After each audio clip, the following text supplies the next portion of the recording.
então dar continuidade aí à nossa webconferência de hoje sobre check-up, mitos e verdades, né? Como orientar sobre eles, né?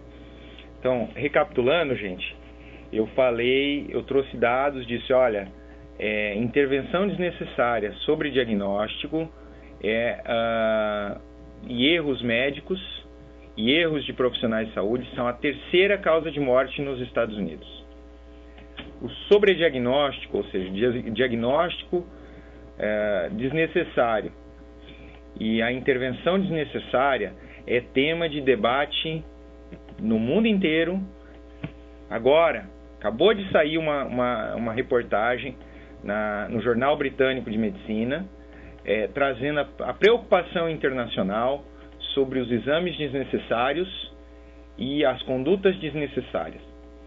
E aí eu trouxe para vocês os dados do que tem evidência. Na criança, o teste do pezinho, o teste da orelhinha, o rastreio de obesidade, né, o rastreio de problemas visuais. No adulto, rastreio de risco cardiovascular, o exame de colesterol, o exame, em algumas idades, o exame de pressão, perguntar se a pessoa fuma, perguntar se a pessoa bebe. E agora, e sobre câncer, 3 tipos de câncer. O câncer de colo, com Papa Nicolau, o câncer de mama, dos 50 e 74, e o câncer de reto e colo, que você faz a partir da pesquisa de sangue oculto. E aí agora eu vou exemplificar do tipo de câncer e do porquê, do tipo de câncer que não se rastreia e do porquê. Tá? O câncer de próstata é um exemplo muito polêmico na nossa sociedade hoje, né? A Sociedade de Urologia coloca que é um exame que deve ser feito rastreio, nós devemos ofertar o toque retal ou ofertar o PSA, né? E vendeu por muito tempo essa orientação.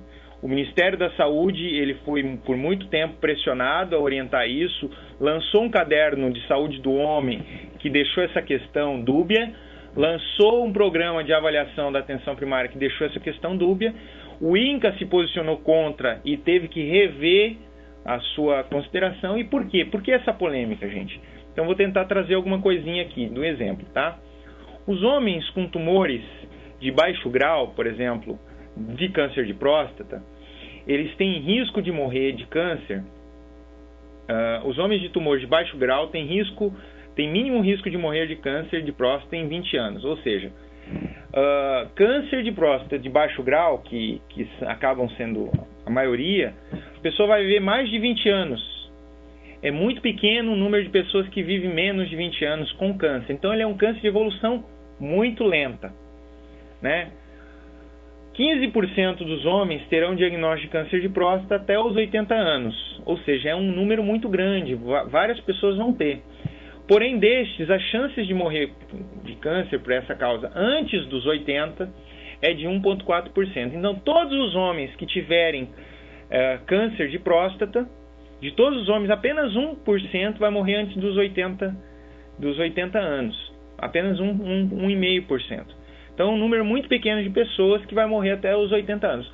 Sendo que o tempo estatístico de vida do brasileiro, dos homens, não lembro bem, desculpa se eu falar, mas se eu não me engano é menos que 80 anos. Então, estatisticamente, nós não vivemos até os 80.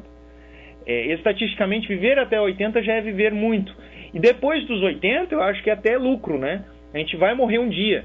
Em alguma idade a gente vai morrer. Só que, se a gente fizer um diagnóstico de um câncer que não vai nos matar, ou que não vai ser a nossa causa de morte, o que pode trazer isso pra gente? Então aqui eu vou trazer uma consideração. O que pode trazer? Para os homens, a intervenção é ou fazer a prostatectomia, ou seja, retirar a próstata, a cirurgia, ou fazer radiação. As duas, tem mais da metade dos homens que fazem intervenção vão ter impotência sexual. Então, a reflexão é, mas um câncer que não necessariamente me mata, talvez não me mate, a cura dele vai me deixar impotente. E aí eu morro de outra causa. Qual é a vantagem disso? Para os homens é muito importante isso. Então é importante que os homens saibam que ao rastrear um câncer, ele não está necessariamente vivendo mais e nem melhor, porque ele vai ficar impotente.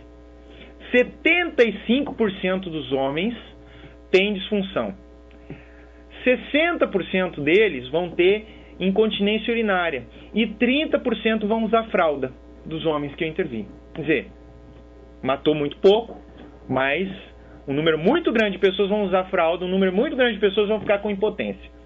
Mesmo na radiação, 30% vão ficar com diarreia, com incontinência fecal, e 60% com disfunção erétil, né? Então, um número muito elevado. Aí você tem que perguntar, você quer ter esse risco? Eu não quero. Se o meu paciente quer, eu não quero para mim. E eu falo isso para eles, se você quer, tranquilo, vamos discutir, eu peço, não tem problema nenhum. Mas eu não devo ofertar um exame que eu estou vendo que não tem tanto benefício assim. Então esse é um exemplo. Hoje nós usamos para rastreio o maior centro de referência no mundo de orientação para rastreio é o American Task Force. É um nome complicado, mas não se apeguem no nome, é a Força Tarefa Americana. É eles que dizem para olha, isso aqui é importante rastrear. É os que são mais ouvidos no mundo inteiro. É os que têm maior evidência, os que mais estudam isso. É a American Task Force. O que eles dizem? Eles dizem, olha, recentemente, agora em 2012, a despeito das sociedades médicas que queriam exame de próstata, eles chegaram e disseram, não há evidência de rastreio de câncer de próstata. Há mais malefício, há mais dano para o paciente do que benefício. Foi isso que eles disseram. Mas, independente da idade, mas há um benefício, e há ainda um benefício muito pequeno com relação aos significativos danos que eu posso ter. Tá bom, gente? Então, é nisso que é baseado o nosso rastreio. Não, o princípio da nossa prática como profissional de saúde deveria ser lá um princípio fundamental, se eu não me engano, defendido já por Hipócrates, que é primum non nocere, primeiro não causar dano. É a primeira lei que nós devemos seguir, tá? E aí, gente, olha lá, olha que interessante, tirada dessa reportagem, desse mês agora, do British Medical Journal, olha lá, ó. A linha vermelha que vocês estão vendo na tela, ela é o quantas pessoas eu salvei, quantas mortes eu evitei. Ou seja, como que eu variei, quanto mais rastreio, a linha azul é quanto mais rastreio eu fiz, quanto mais diagnóstico eu fiz. Então, ó, você vê lá, no câncer de tireoide, olha como eu vim aumentando ao longo dos anos o número de diagnóstico precoce. Já a linha de mortes que eu preveni não se mexeu. Então, eu fazendo ou não fazendo o diagnóstico, eu continuo morrendo do mesmo jeito. Olha o outro lá, ó. Melanoma, olha lá. Estou diagnosticando muito mais melanoma. Estou salvando vida? Não, ó. Mesma coisa. A mortalidade continua a mesma. Olha lá o câncer renal. Olha o tanto de diagnóstico que eu estou fazendo. Olha como a linha azul sobe. Mas e a vermelha? Nem se mexe. Tá vendo? Próximo site. Olha lá. O câncer de próstata, gente. Olha lá, ó. Aumentei o diagnóstico. Olha o azulzão lá crescendo. Muito pouca redução. Estão vendo ali? Ela reduz um pouquinho. A vermelha cai um pouquinho. Olha o de mama. O de mama que ainda tem evidência. Olha só como baixa pouco. Muito pouquinha coisa eu baixo. Né? Desde que eu... desde 75 para agora. Eu aumentei o rastreio, mas não... Evitei muito pouco. Caiu muito pouco o número de mortes. Tá bom? Só pra gente desmistificar. Tá lá na reportagem. É só ler. Maravilhosa reportagem. Só que daí é uma reportagem paga, né? Esse é o problema. Tá, gente? Mas leiam o informativo desse mês do Telesaúde, que a gente traz alguma coisa sobre isso. Tá? E o falso positivo, gente? Quando eu digo que pra você, ó, você tem câncer e não é. Mesmo se os benefícios de um teste de rastreamento tenham sido provados, tais benefícios ocorrem somente em poucas pessoas, gente. né? Então eu posso dar um falso positivo, eu posso dizer que a pessoa tem câncer e ela não tem, quando eu estou fazendo exame desnecessário. Eu posso dizer para uma pessoa que ela não tem câncer e ela tem, porque eu tenho falso negativo também entre os exames que eu faço. Imagina como as pessoas iam ficar muito revoltadas com a gente. Eles diziam, não, você está bem, tua saúde está boa, e você não está boa. Ela morre 1 ano depois por câncer. Todas as pessoas. E outra coisa, eu tendo feito o diagnóstico, eu só vou ter benefício para um grupo pequeno de pessoas. Tá bom, gente? Todas as pessoas participantes de um programa de rastreamento têm risco de algum dano.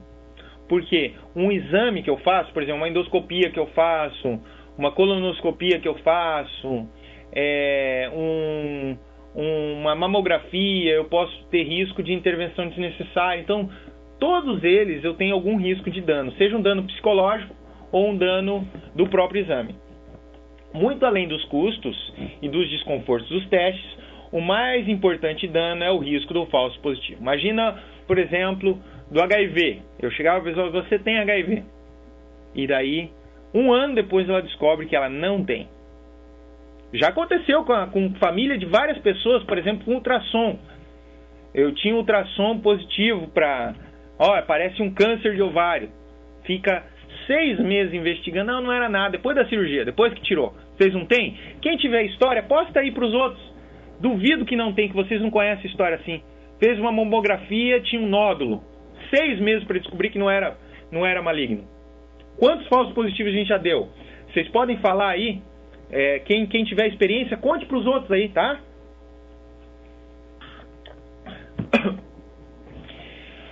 Gente, eu não estou aqui para ser xiita, para ser dogmático.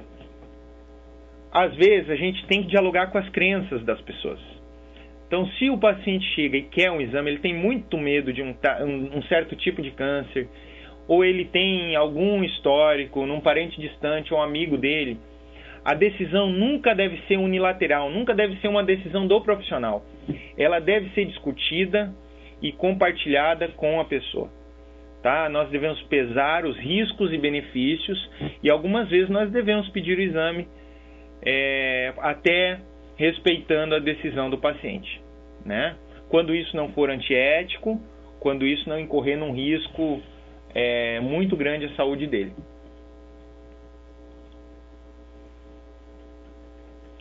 E aí, só para finalizar, eu queria trazer esse conceito. Nós temos algumas coisas, que é prevenção primária, temos alguns conceitos de prevenção. Prevenção primária é basicamente promoção de saúde. Prevenção secundária é aquela que eu faço um diagnóstico precoce para uma intervenção. Os rastreios estão dentro da intervenção secundária, tá? Prevenção terciária é aquela prevenção que eu já tenho dano, já tenho infarto, mas eu minimizo as consequências. Isso é prevenção terciária.